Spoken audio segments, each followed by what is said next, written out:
Hello friends, केम छो बधा? स्वागत है मारी चैनल प्रिंसेस किचन में। जो आज तमारा मेन्यू में चिकन होय अने चिकन नी एकदम जोरदार डिश बनावी होय तो बनाओ आ चिकन तोला। चिकन तोला एटले महाराष्ट्रना नागपुर शहर मांथी आवेलू चिकन कोरमा। तो चालो आपणे एनी शरूआत करीए।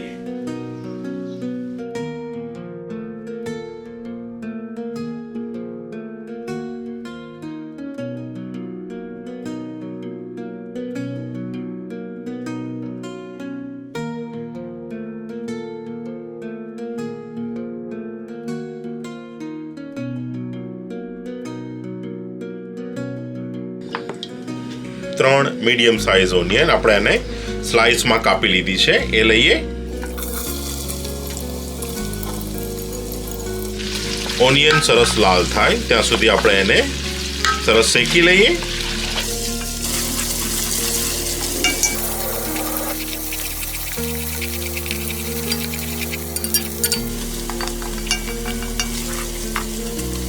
ઓનિયન સરસ લાલ થવા આવી છે।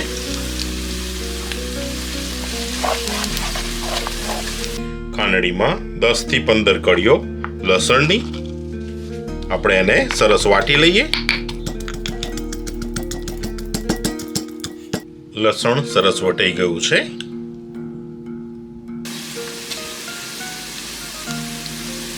તમે ધ્યાન રાખજો કે અહીંયા આપણે આદુનો સહેજ પણ ઉપયોગ નથી કરતા, ફક્ત લસણમાં આ ચિકનને આપણે કૂક કરીશું।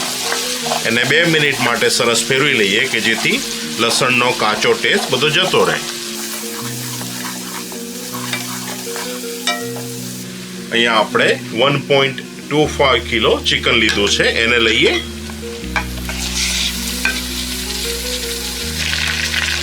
બધાને સરસ ફેરવી લઈએ। મીડિયમ ગેસ ઉપર એને 10 મિનિટ સુધી સરસ કૂક થવા દઈએ।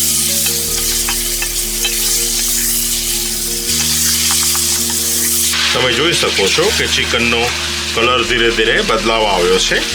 ચિકન સરસ કૂક થઈ રહ્યું છે। 1994 ની સાલમાં જાપાનમાં ડોક્ટર મસારો યામાટો એ જાતે એક બિઝનેસમેન, ઓથર અને લેક્ચરર હતા। એમણે પાણી ઉપર થોડા પ્રયોગો કર્યા। એમણે શું કર્યું, 2 બોટલ લીધી, એમના ક્લાસરૂમમાં ગયા। એક બોટલ એક ટેબલ ઉપર, બીજી બોટલ બીજી ટેબલ ઉપર, અને પછી એમણે એમના સ્ટુડન્ટ્સને કહ્યું કે આ બોટલ જે ડાબી બાજુ રાખી છે એમાં તમે જઈને સારા શબ્દો બોલો, એટલે કે thank you, you are so nice, I like you, I love you, all the good words.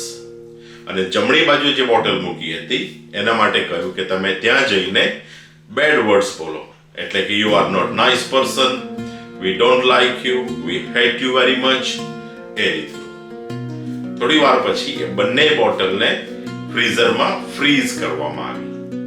Fridge કરેલી બોટલને જ્યારે એમણે કાઢી અને માઇક્રોસ્કોપની નીચે જ્યારે ચેક કરવામાં આવ્યું ત્યારે જે બોટલ માટે ખરાબ શબ્દો યુઝ કરવામાં આવ્યા હતા એ બોટલમાં જે પાણી હતું એના મોલેક્યુલ ઓલ ઓવર, એટલે કે બધી દિશામાં પથરાયેલા હતા અને કોઈ એમાં કન્ટિન્યુટી નહોતી, આમ તેમ બધા હતા। અને જે બોટલના પાણી વિશે સારું બોલવામાં આવ્યું હતું એ બોટલને જ્યારે એમણે માઇક્રોસ્કોપની અંદર જોયું ત્યારે એકદમ પર્ટિક્યુલર ડિઝાઇન, નાઇસ મોલેક્યુલ ગોઠવાયેલા હતા। એ બોટલના બધા જ મોલેક્યુલ એકદમ સરસ ડિઝાઇનમાં ગોઠવાયેલા હતા। આટલી જ નાની વાત જ્યારે આપણે આપણી જાત સાથે કમ્પેર કરીએ તો આપણું શરીર 60 થી 70% પાણીથી બનેલું છે। જો તમે તમારા પોતાના માટે કે બીજાના માટે સારા શબ્દો વાપરો કે પછી બીજા માટે ખોટા શબ્દો વાપરો તો તમે જોઈ શકો છો કે જે રીતનું પેલી પાણીની બોટલ ઉપર અલગ અલગ શબ્દોની અસર થઈ એવી જ અસર તમે તમારા શરીર પર કાં તો બીજાના માટે કરી શકો છો। ધ્યાન રાખવું, જ્યારે પણ તમે કોઈના પણ માટે કંઈ પણ શબ્દો વાપરો ત્યારે સાચવી સંભાળીને બોલો। તમારા બોલેલા શબ્દો સામેવાળી વ્યક્તિના શરીર અને મન ઉપર અસર કરતા હોય છે અને એ બધું ક્યાંથી કંટ્રોલ થાય? તમારી જીભ ઉપરથી। આ જીભ કોઈને મારે કે કોઈને ઉગાડે, એટલે વાપરતા પહેલા વિચારો.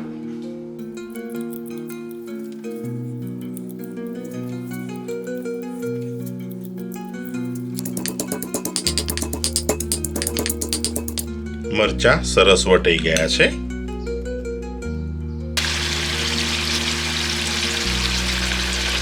એક મોટો ચમચો કસૂરી મેથી ક્રશ કરીને બધાને સરસ ફેરવી દઈએ.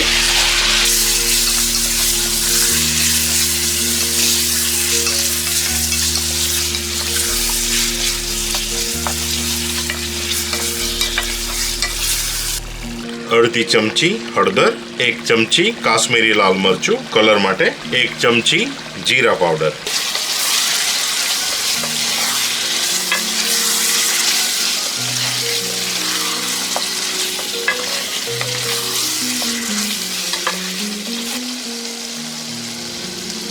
ગેસને બંધ કરી દઈએ.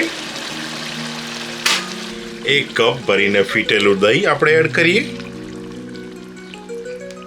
1 ચમચી મીઠું. બધાને સરસ ફેરવી દઈએ.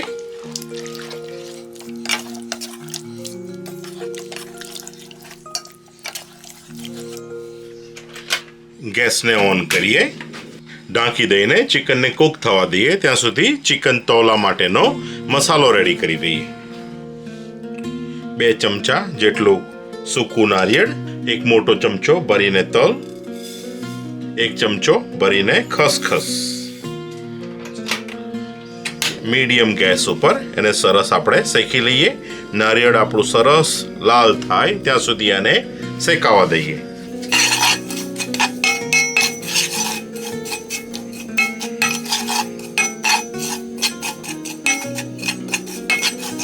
બધું સરસ શેકાઈ ગયું છે.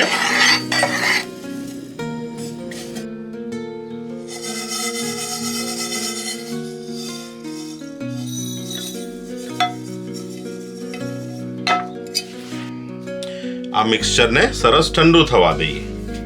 એ જ પ્રમાણે 2 ચમચા મગફળી,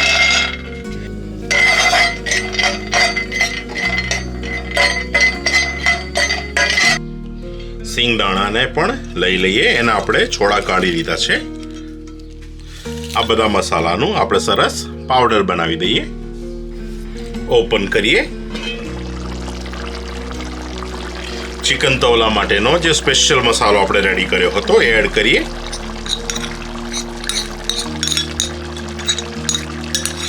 ધીમા તાપે બધાને સરસ ફેરવી દઈએ. તમે જોઈ શકો છો કે આ સ્પેશિયલ મસાલો નાખવાની સાથે જ આપણા ચિકન તોલાની ગ્રેવી થીક થવા માંડી છે. તમે જોઈ શકો છો કે આપણું ચિકન સરસ બધી ગ્રેવીમાં કૂક થવા આવ્યું છે. ઓઇલ પણ સરસ છૂટું થયું છે. 1 ચમચો આખા દાણા, 1 ચમચું જીરું. એનો સરસ લાલ કલર આવે ત્યાં સુધી આપણે એને શેકી લઈએ. તમે જોઈ શકો છો કે આપણા દાણા અને જીરું સરસ શેકાઈ ગયું છે. એને ઠંડુ થવા દઈએ અને એનો પાવડર બનાવી દઈએ. આ સમયે દાણા અને જીરું જેને વાટીને શેકી લીધા છે એ લઈએ. બધાને છેલ્લી વખત ફેરવી દઈએ. તમે જોઈ શકો છો કે ધાણા અને જીરું નાખવાથી આપણા ચિકન તોલાનો બહુ જ સરસ કલર દેખાઈ રહ્યો છે. એને બંધ કરી એકદમ ધીમા તાપે છેલ્લી 5 મિનિટ. બ્યુટીફુલ. તમે જોઈ શકો છો કે આપણું ચિકન તોલા રેડી છે. એકદમ સરસ કલર પણ આવ્યો છે. એની ગ્રેવી પણ એકદમ થીક થઈ છે. તો ચાલો આપણે એને ગરમ ગરમ સર્વ કરીએ.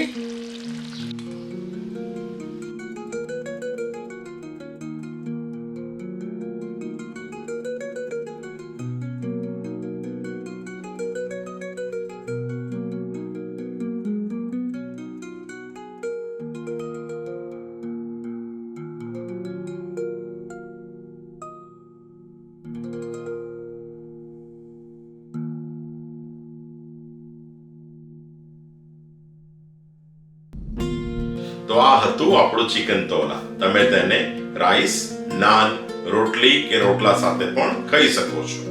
જો તમને મારા વિડીયો પસંદ આવતા હોય, મારી રેસીપી પસંદ આવતી હોય અને નવી નવી વાનગીઓ શીખવી હોય તો પ્લીઝ તમે મારી ચેનલ લાઈક કરો અને સબસ્ક્રાઇબ કરો, શેર કરવાનું ભૂલતા નહીં. પ્રિસિલ્સ કિચન ફેસબુક પેજમાં પણ તમે મને ફોલો કરી શકો છો. And we see you with another video. Thank you for watching. Thank you. Bye.